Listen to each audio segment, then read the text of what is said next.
មកបងប្អូនហើយធម្មជាតិស្អាតណាស់បងប្អូនអើយរាប់រយរាប់ពាន់ឆ្នាំហើយថ្មដែលនៅទីក្រោមទឹកធ្លាក់ហ្នឹងបងប្អូនហើយទឹកនេះត្រជាក់ដូចទឹកអមរិតបងប្អូនអើយសប្បាយណាស់បងប្អូនបែបធម្មជាតិសុទ្ធសាធបងប្អូនអើយតែ stress អីតបកំមល់អីអាចមករំសាយសាកថ្មជីវិតនៅទីនេះបានបងប្អូនចុះឲ្យជួយឆ្លៃដែរបងប្អូនចុះហើយហូបឆ្ងាញ់ឆ្ងាញ់គួរសមបងប្អូនកំងបានបងប្អូន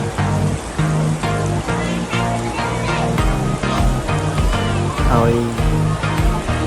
ដូចធ្វើដំណើរពីរាជធានីភ្នំពេញមកនេះដូចជាខ្ទង់តែ2ម៉ោងបងប្អូនមកដល់ពីចាំយូរ2ម៉ោងកន្លះបងប្អូនមិនសិនជឿណាយើងអាចមកដល់កន្លែងលេងតែម្ដង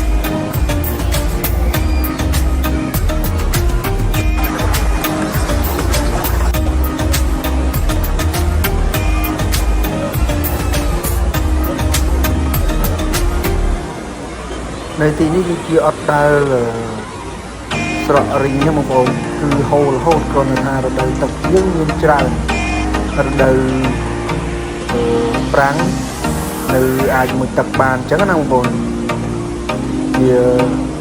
ខុសគ្នាទឹកល្អបន្តិចនៅរដូវវស្សារដូវប្រាំងទឹកថ្លាហ្មង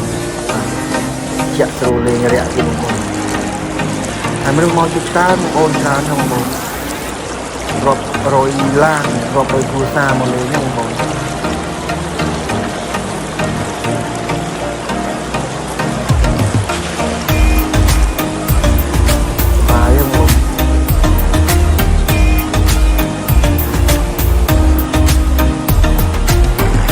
ហើយនៅទីនេះមានកន្លែងលេងសប្បាយច្រើនទៅក្នុងទឹកទឹកមានសតទេបងប្អូនមានកន្លែងសួរលេងស្អាតស្អាតណាទៀតកើតស្អាតស្អាតទំនើបច្រើនបងប្អូនគឺលើភ្នំគឺអែមហ្មងណា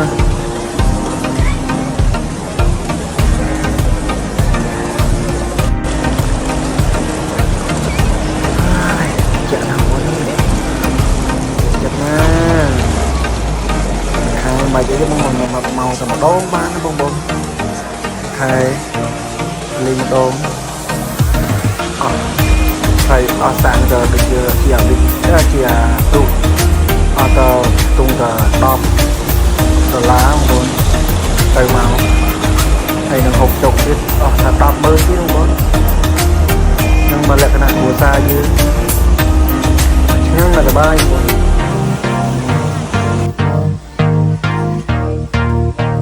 ប្អូននេះកន្លែងចុះពីអង្គុយលេងបងប្អូនមួយផ្នែកទូមួយលើភ្នំគិរីរំទៅដងបងប្អូនស្អាតស្អាតបងប្អូនមើលទៅគួរឲ្យស្រស់ស្រាយសប្បាយចិត្តមិនសាយអារម្មណ៍ក៏ប្រមល់បានច្រើនបងប្អូនបានច្រើន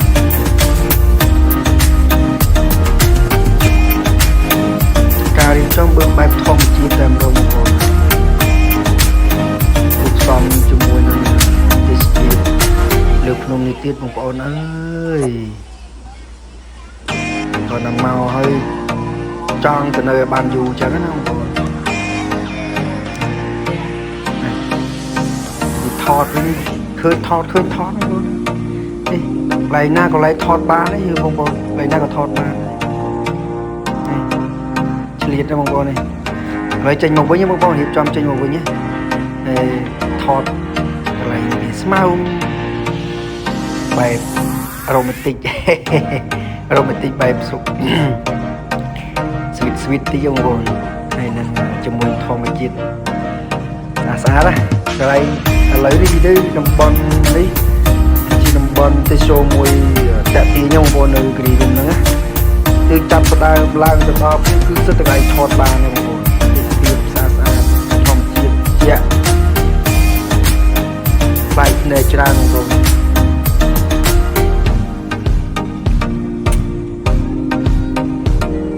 នេះថតបែបលួចថតបងប្អូននេះស្អាតណាស់ថតដល់អូយដល់ហើយ